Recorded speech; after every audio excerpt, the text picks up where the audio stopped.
Hello and welcome back to my channel. My name is Kopamora Mashala, founder and MD at Backhaul Telecommunications. It's been a long while, indeed it's been a very long while, so I'm not going to waste any more of your time. Let's get into it.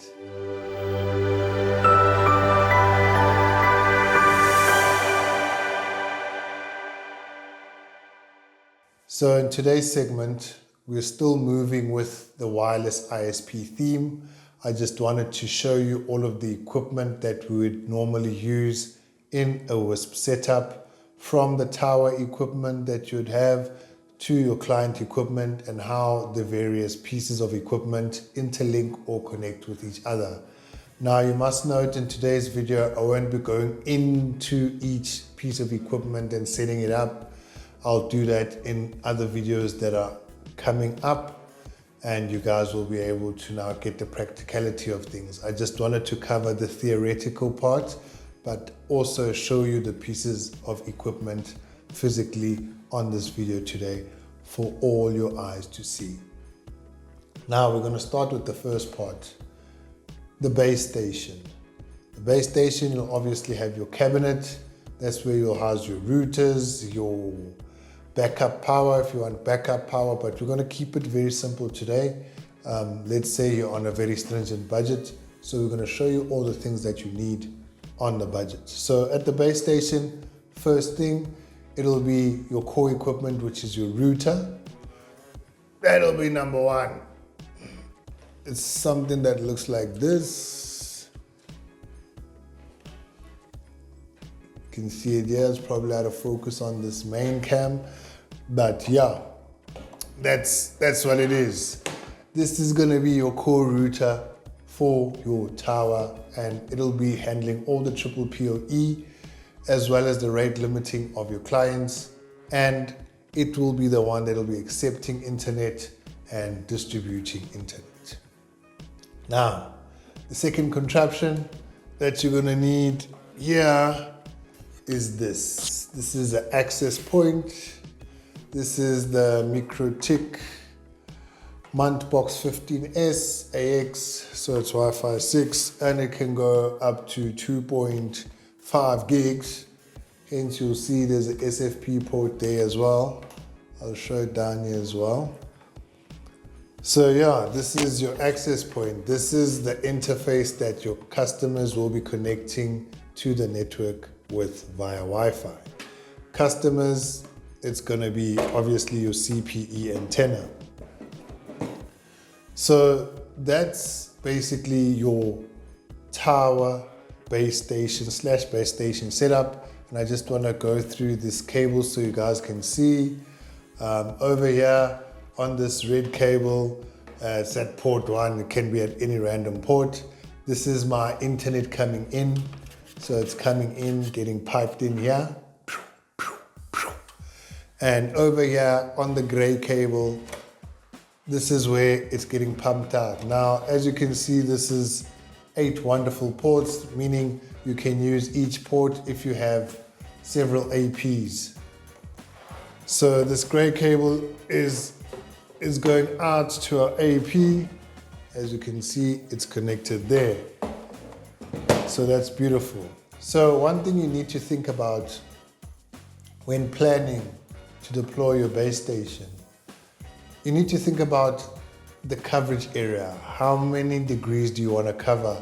So maybe you're at the western side, you've got place or space at the western side of a township or a town. And from that western side, it's actually quite a high point. So you can see the rest of the town or the entire town. That means you literally just need something that will be covering this. I don't know how many degrees this is, but you need to be covering that's what in front of you, because you've got nothing behind you. So instead of 360, you'd probably need just the 180 just to cover everyone like this. So these Box 15S AX APs have 60 degrees beam width on the 5 GHz spectrum. So in that case, you'll be using 3 of these, and they can take round about, they say, and it's theoretical, 150 concurrent clients But yeah, we know the noise out there won't allow you to get that high. So I'd say between 80 and 100, give or take, per AP. And that means you can take 300 clients per AP. Now, if you put another 3 on top of that, another 3 below that, then you can do the maths on your own, how many clients you can get on that one single base station. So you must always have that in mind as well. So we've basically covered what's required at the base station. I'm not going to go into what you need on your router so that you can authenticate and account and rate limit the clients. We're not doing that today. Sharp. Now we're coming back to the customer side of things. We're going to start outside. This is what we call a CPE antenna.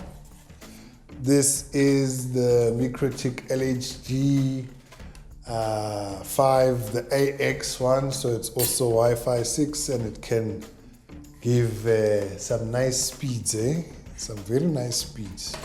Apparently, allegedly 2.5 gigahertz.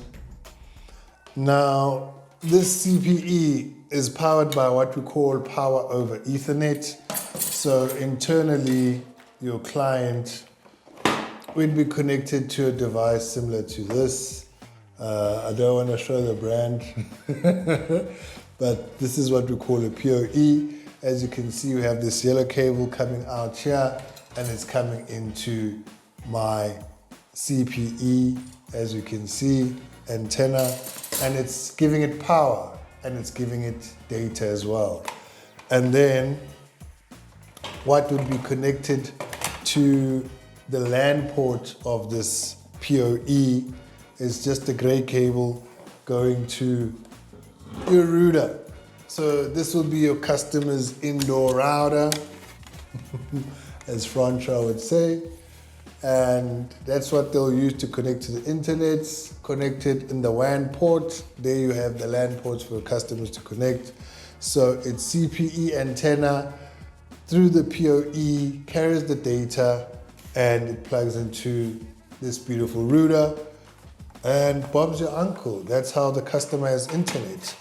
So this CPE antenna would be connected to this AP like that. And they'd give each other internet. Simple, easy, standard. And that's how it works. Now, I just want to highlight certain aspects of how the network will be integrated. You'd want to have it routed and not bridged from the beginning. Because once you have a bridge network, you're gonna die from broadcasts once you get a lot of customers. Believe you me, it's something that I've experienced and you don't want it to happen to you. So we'll start at the tower. On our router, I'm gonna stop picking it up because it's gonna make a lot of noise. On our base station router, this is where we'll firstly authenticate all of the customers as well as do rate limiting. So we're going to be using a method called triple PoE. We've discussed it before, and it's going to be living on the actual router.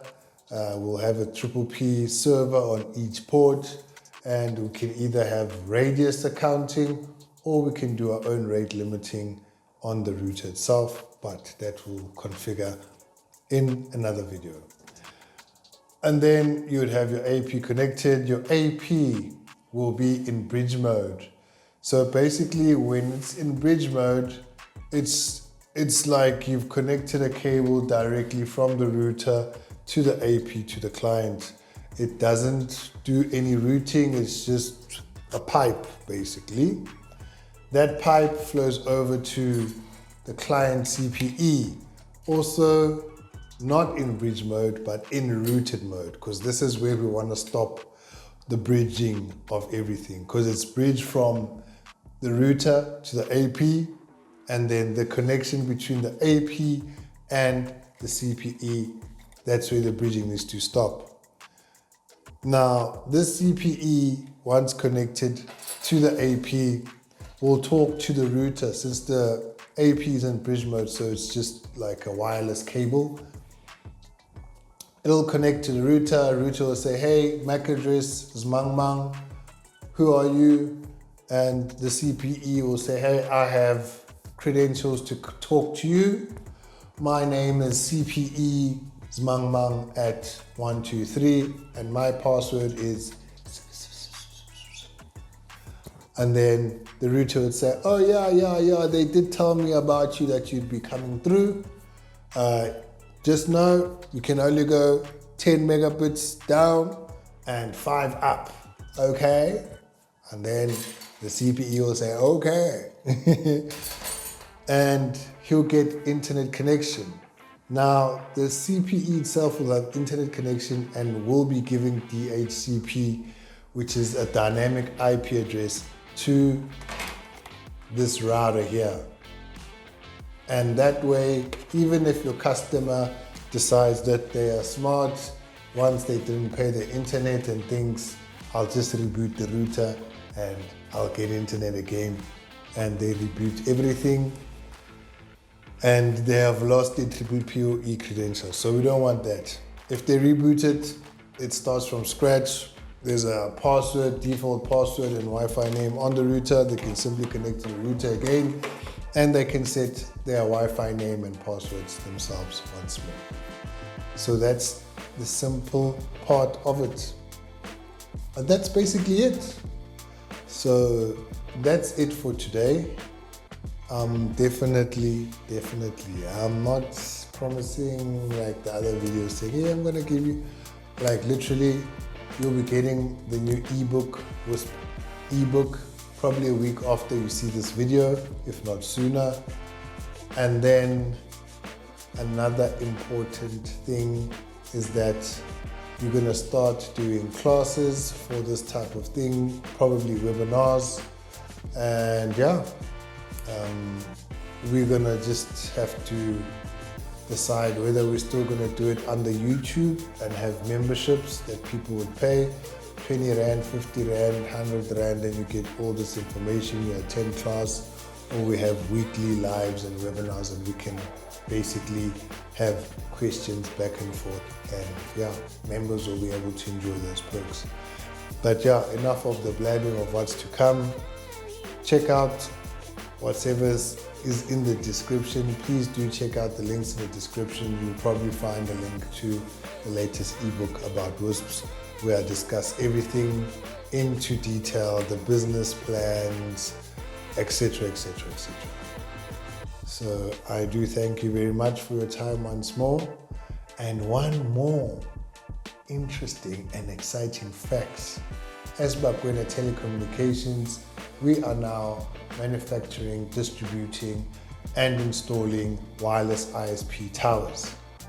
You'll see somewhere here, you'll see an example of a tower, and yeah, that's what we're doing. So you can also call us up for those services. We have them very affordable, and they are very, very proper towers. SABS standard approved. So you must know that. Anywho, anyway, it's me once more saying goodbye until next time. That's it. We're signing out.